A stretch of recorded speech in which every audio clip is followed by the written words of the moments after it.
설 명절을 보내면서 오늘 말씀을 준비했습니다. 따라합시다. 거기에서 뛰놀리라. 오늘 성경 본문 5절 말씀에 그 성읍 거리에 소년과 소녀들이 가득하여 거기에서 뛰놀리라 라는 말씀에서 제목을 그대로 가져왔습니다. 여러분, 기계는 쉬지 않는 것이 능력이고 인간은 놀 줄 아는 것이 능력이다, 이런 말이 있습니다.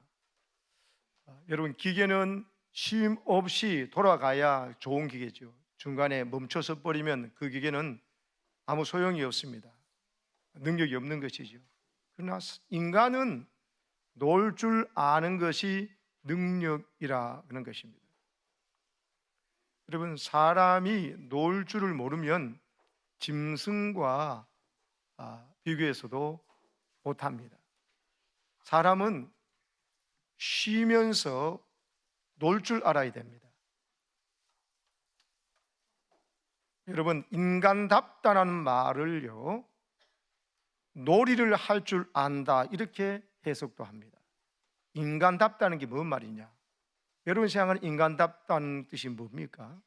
인정이 있고, 그렇죠. 근데 그런 사람은 하나님께서 자기에게 허락하신, 하나님이 선물로 주신 내 남편과 아내와 내 자녀들과 우리의 부모님들과 함께 놀 줄 아는 게 인간다운 거예요.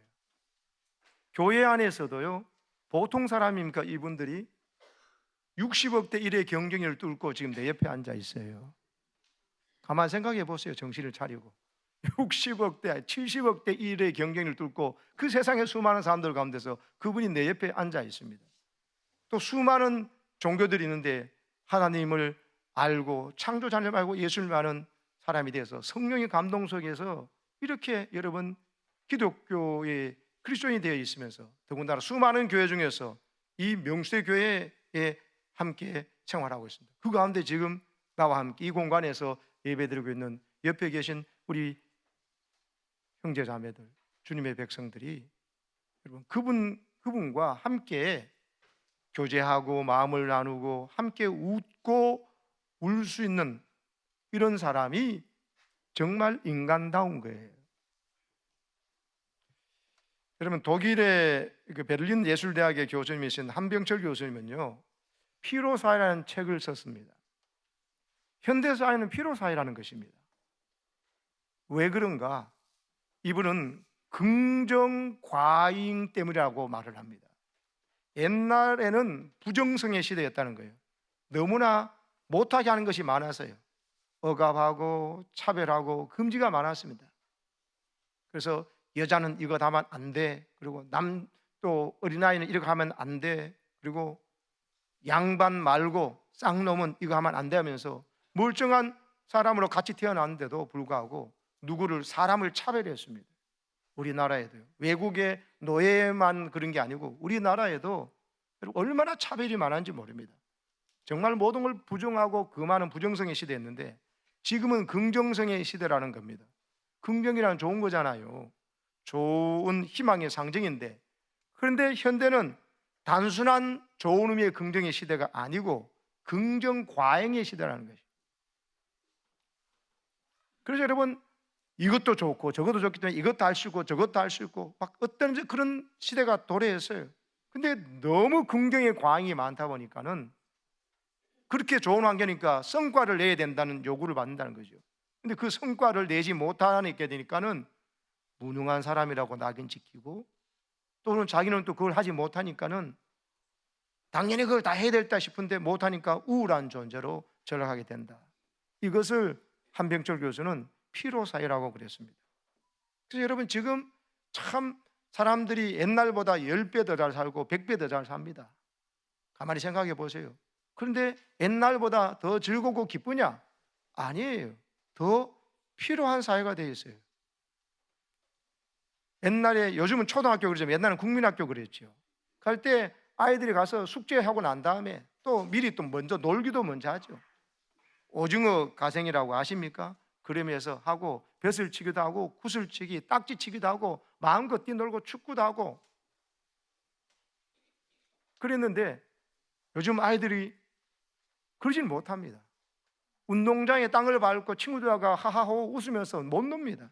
왜? 갔다 와가지고 영어학원 가야죠, 산수학원 가야죠, 그러고 와가지고는 또 튼튼히 한다고 태권도 학원 갔다 와야죠, 튼튼하게만 된다 예술 된다 바이올린 학원 보내죠. 갔다 와서 한 4-5개를 다니니까는 여러분 애들하고 놀 시간이 없어요. 그래서 아이들이 그냥 경쟁시대에 너희들이 하나도 더 배워가지고 남보다 위에 서야지 안 그러면 실패한다 이렇게 가르치는 어른들의 가치관 때문에, 그리고 그걸 바라보는 어른들도 행복하지 않죠. 그래가지고 키워놨더니만 뭐 인류대학 들어가면, 자기 원하는 대학 들어가면은 다 행복하냐? 아니거든요. 심지어 자기가 원하는 대학에 갔으면서도 사람들 눈치 봐가지고 자기 적성에도 맞지 않는 과를 갔다가 나중에 대학은 나왔다 싶은데 그게 밥벌이가 안 되니까 또다시 전문대학에 들어가서 자기가 진짜 돈벌이 되는 것을 공부하는 시대가 돼 있잖아요. 솔직하게 살지 못하고 남의 눈치를 너무 많이 봅니다. 그리고 기뻐하면서 즐거워하면서 놀지 못하는 사람이 되어 있어요. 여러분, 일만 생각하고 그래서 뭐든지 일만 잘해서 돈 벌고 그러면 성공하고 그러면 행복하다는 이 잘못된 사상에 오늘 많은 사람들이 필요합니다. 또 세계적인 사회학자 울리 백이 말한 것처럼 위험 사회가 되어 있습니다. 왜 이렇게 더 나은 환경 조건이 조성되었음에도 불구하고 이렇게 필요가 더하고 즐겁지 못할까요? 놀 줄을 모르는 거예요. 쉴 줄을 모르는 겁니다. 돈 벌어서 성공하면 행복해진다고 하는 이 말을 소위 호모 이코노미쿠스라고, 경제적 인간으로 살면 행복해진다, 성공한다고 이렇게 하는 체면 속에 모든 현대인들이 빠져서 살고 있다는 겁니다. 우리 그리스도인은 분별해야 됩니다. 돈 벌면 경제적으로 유능한 인간이 되면은 행복할 거다, 성공할 거다. 그건 사탄이 가르쳐준 논리예요. 예수님은요, 재물과 하나님을 겸하여 섬길 수 없다고 말했습니다. 그 말은 하나님과 재물을 겸하여 섬기는 사람들이 많다는 거고, 그 말은 재물이, 돈이요, 경제적 어떤 부유함이 하나님만큼 매력적이라는 것에 사람들이 빠지고 있다는 것도 알고 계신 말이에요. 그래서 하나님과 재물을 겸하여 섬기려고 하는 그런 유혹을 많이 받는다는 거죠. 그러니까 그건 너희들 유혹에 빠지지 말라는 거예요. 돈만 있으면 다 될 것 같지, 돈만 있으면 다 행복하고 돈만 많이 벌면 될 것 같지, 그래서 오늘도 쉬지도 못하고 주일도 쉬지 못하고 일하러 가고 돈 벌러 가고, 충분히 내가 새벽 기도할 수 있는 열정과 건강도 있음에도 불구하고 하나님 앞에 나와서 기도하는 것은 아까운 시간 같고, 가락동 동시나물 시장에 좀 더 좋은 물건을 떼러 가야 되는 게 맞지만은 하나님 앞에 기도하는 시간이 오히려 손해보는 시간 같고, 주일날 하나님 앞에 예배드리는 시간조차도 손해보는 시간 같이 느껴지는 이런 경제적 인간을 추구하는 이 거짓됨에서 여러분 속으면 안 됩니다. 호모 이코노미쿠스를 추구하는 삶 속에 빠진 현대인들이 어떻게 지금 행복합니까? 더 필요하잖아요. 그래서 청년들도 스펙 쌓기에 얼마나 필요합니까? 그 스펙을 쌓아가지고 이력서에 그 줄을 넣는다 해서도 취업되는 것도 아니고, 취업됐다고 해서 또 행복한 것도 아니에요. 그 다음에 어마어마한 여러분 장애물들이 또 도사리고 있거든요. 그래서 미래에 대한 불안이 가득하고, 여러분 경제적 인간이 성공하고 행복해진다는 이 논리를 의하면 오늘 OECD 국가에 들어가 있는 우리나라가 행복해야 됩니다. 그런데 OECD 국가 중에서 여러분 거듭 말씀드리지만 우리나라가 자살률이 1위예요. 잘 살게 되었는데 경제적으로 유능한 사람이 되고 우리가 이렇게 편리한 의료 체제와 또 많은 우리가 공부하려면 얼마나 할 수 있는 교육 환경이 조성돼서는 불구하고 왜 자살률이 이렇게 1위가 되어 있습니까? 못 살겠다는 것 아닙니까? 그러면 지금 잘못하는 거죠. 이 죽음의 늪에서 빠져나올 수 있는 대안 중에 하나가 놀이의 회복이라는 거예요. 여러분, 구소련에서요, 왜 사람이 일주일에 한 번씩 쉬어야 되느냐?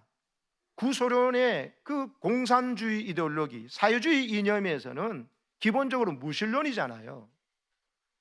기독교와 정반대되는 가치 개념을 가지고 세상을 정말 다스리고 세상에 유토피아를 꿈꾸지 않습니까?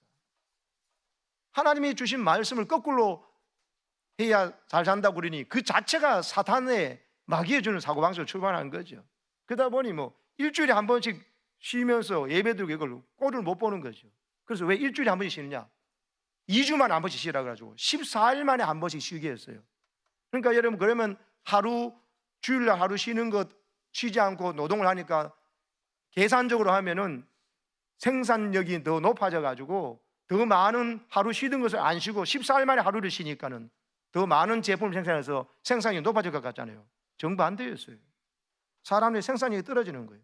하나님 말씀대로 일주일에 하루는 쉬고 일하고 또 일주일에 쉬고 해야 되는데 안 그러고 14일 만에 한 번씩 쉬니까요, 사람들이 지쳐서 나가 떨어지더라고요.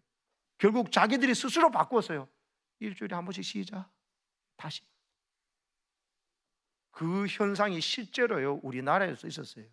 IMF가 왔을 때요, 그때 끝까지 우리나라를 외환 보유고를 지키고 외화를 벌어는 1등 하는 기업이 뭐냐면 삼성 반도체였어요.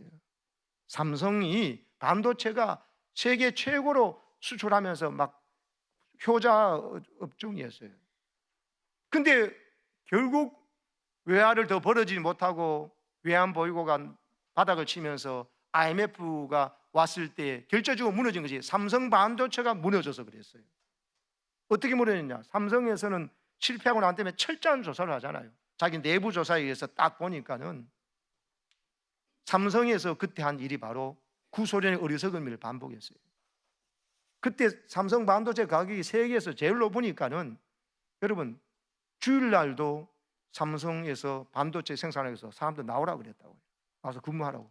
이 지금 돈 벌 때 더 벌어야 된다면서 막 돈을 벌려고 삼성 반도체가 주일날 하루 쉬는 게 이게 뭐냐면서 불러서 일을 시켰거든요. 그래가지고 어떻게 됐냐? 당장은 돈 버는데 나중에 외국에서요, 과잉 공급으로 덤핑 판정을 받으면서 반도체 가격이 5분의 1로 떨어져 버렸어요.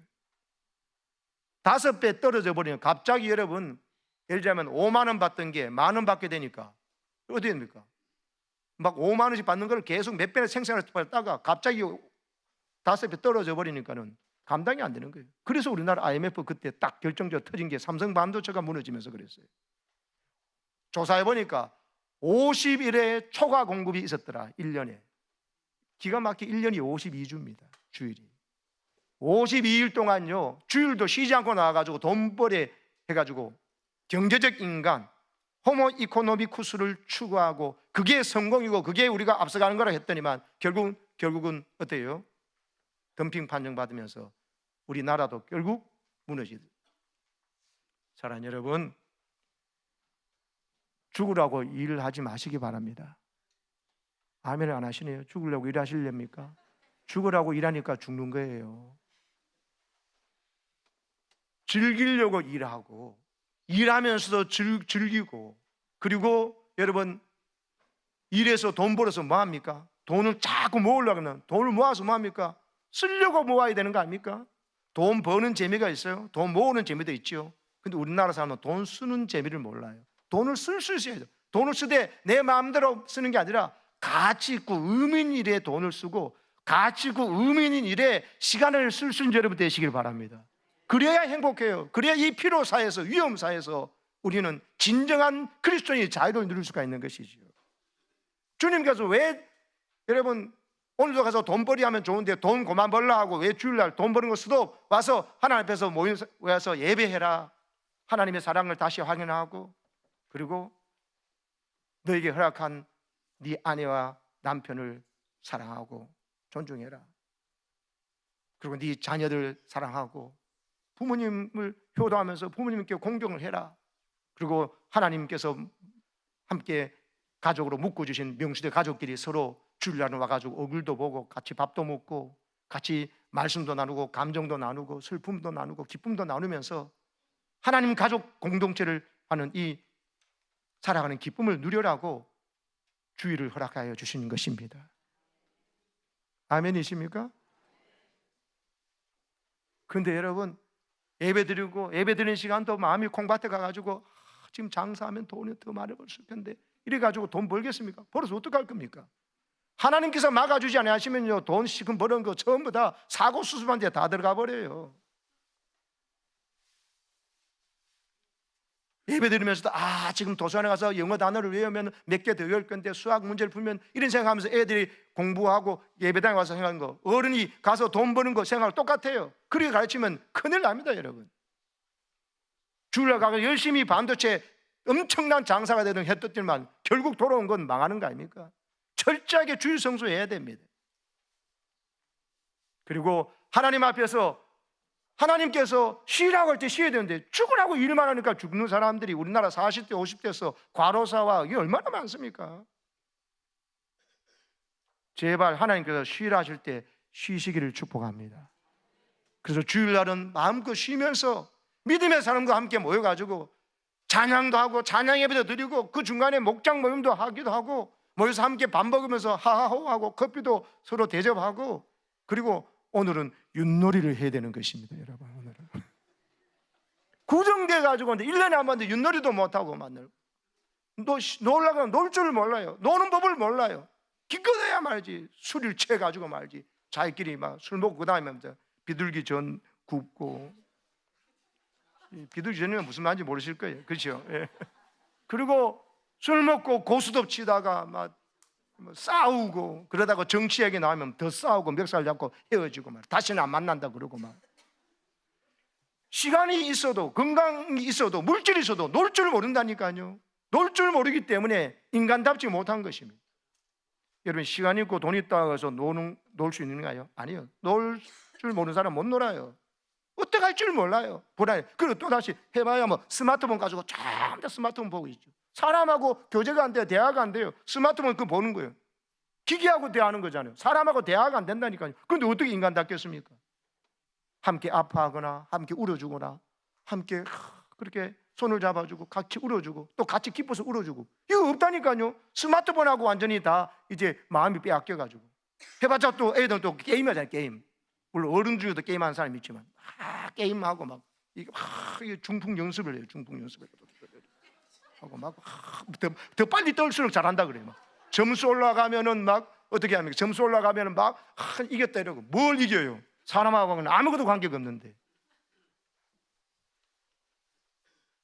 늦게 보면 막 자는데도 막 테트리스가 막 내려오고 막 놀 줄 모른다니까요. 사랑하는 여러분, 사람을 하나님께서 기뻐하며 주님 앞에서 뛰어놀도록 만드는 존재라는 사실을 좀 깨달을 필요가 있습니다. 여러분, 호모 루덴스라고 하는 책이 있는데요, 문화철학자 하이징어가 지은 책입니다. 이 책에서는요, 인간을 놀이하는 인간으로 규정합니다. 문명도 이 놀이에서 생겨났다고 하는 것입니다. 그러면서 이런 말을 합니다. 놀이가 인간을 인간답게 해주는 특별한 행위라고.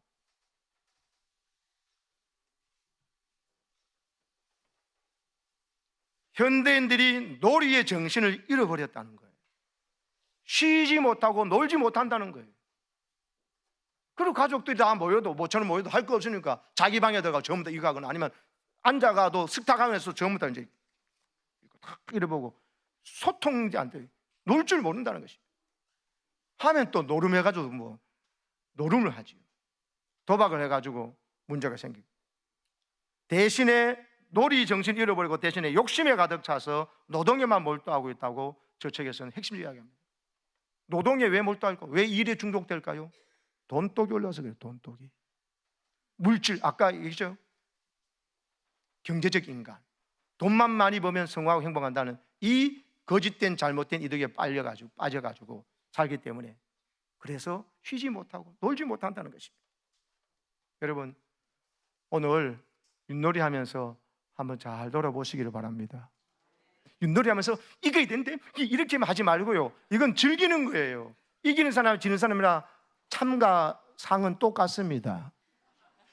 그런데 또 행군 추첨해서 여러분들이 기증하신 여러분 좋은 물건이 많이 있더라고요. 여기 보니까는 커피포트도 있고요, 락앤락도 있고요, 전동 칫솔도 있고, 텀블러, 뭐 티스푼 세트, 심지어 골프백도 있습니다. 골프백에 골프채가 있는지 없는지 잘 모르겠어요. 골프백이 있고, 뭐 치킨 타월도 있고, 클렌징 폰, 마사지기도 있습니다. 여성분들 리퓨저도 있습니다. 뭐 라면도 있고요. 하여튼 이런 걸 하는데 좀 즐기면서 이 게임을 즐기려고 하시고, 함께 다른 거 계산하지 않고 그냥 함께 놀 수 있는 사람이 있어서 좋고, 무엇보다 내가 이렇게 기뻐하며 함께 교제할 수 있는 우리 믿음의 가족들이 있다는 것, 무엇보다도 내 심장이 지금 뛰고 있다는 것, 내가 지금 살아있다는 것, 내가 살아서 건강하게 교회에 나와서 코로나도 이게 되고 건강하게 나와가지고 여기서 믿는 사람들과 함께 윷놀이도 하면서 예수 가족이 된 기쁨을 함께 누릴 때 우리 하나님 아버지 기뻐하실 줄로 믿습니다. 여러분, 자녀들 앞에서 여러분 언제 제일 부모가 행복합니까? 부모가 여러분 열심히 애써 돈 벌어 왔는데 애써 고기 굽고 맛있는 거 해가지고 하는데 애들아 먹으라 하면서 그거 먹고 애들이 막 기뻐하면서 우리 엄마 아빠 때문에 우리가 이 맛있는 거 먹는다, 그리고 엄마 아빠 때문에 좋다면서 막 뛰놀고 하는 게 좋지. 어머니 아버지 오늘 이 고기를 가져오시기 위해서 얼마나 수고 많으셨는가, 아버지가 회사에서 그렇게 고생을 하니까 제가 이것을 먹을 수가 없습니다면서 가만히 있으면서 막 이랬을 때 여러분 그 자녀를 볼 때 네가 대단하구나 이랬습니까? 걱정이 앞서죠. 이 병원에 데려가야 되는 거 아닌가 싶은 것이죠. 어린애가 말이죠, 엄마 아빠 얼마나 수고 많으셔서 저는 이거 먹을 수 없어서 저는 똑똑해요. 뭘 똑똑해요? 엄마 앞에서 막 기뻐하고 뛰놀고 맛있게 먹고 엄마 아빠 최고야 하고 자기를 뛰놀아야죠. 손주들도 볼 때도 할아버지 할머니 왔다고 너무 좋아가지고 막 기뻐 뛰놀고 노는 게 좋지. 저희 아버지 어머니를 여기까지 오게 하셔서 할머니 할아버지 얼마나 고생이 많으셨습니까? 저는 기뻐 뛰놀 수가 없습니다. 저는 이러면은요 병원에 데려가 봐야 돼요. 그래서 여러분 하나님 앞에서 똑같습니다. 믿음의 자녀들이 자기끼리 형제자매끼리 와서 그냥 기뻐하고 하하 웃고 즐거워하고 교회에서 웃음소리가 나고 교회에서 여러분 마음을 나누고 여러분 기뻐하고 웃는 모습 우리 하나님 아버지가 기뻐하실 줄로 믿습니다. 예배도 그런 거예요. 예배도 와서 기뻐하고 즐거워 하나님 앞에서 즐거워하는 것입니다. 그런데 예배를 마치 숙제를 하듯이 한다면은 하나님은 이 축제를 만드신 하나님께서 이 축제를 만들기 위해서 예수님 자기 목숨 버리셨어요. 우리를 위해서 기쁨으로 십자가 지셨어요. 근데 와가지고 여러분 전부 다 심각하게만 있다면은 하나님께서 얼마나 안타까워 하시겠어요. 함께 그 은혜를 나눈 자들이 와서 주님의 은혜를 감사하면서 서로 막 기뻐하고 서로 사랑하고 서로 위해주고 하는 모습을 볼 때 우리 하나님 아버지가 제일 기뻐하신 줄로 믿습니다. 교육하고 전도하고 하는 것도 중요하지만 성도의 교제가 얼마나 중요한지 몰라요. 성도의 교제라는 바탕 위에 선교하고 교육하고 봉사는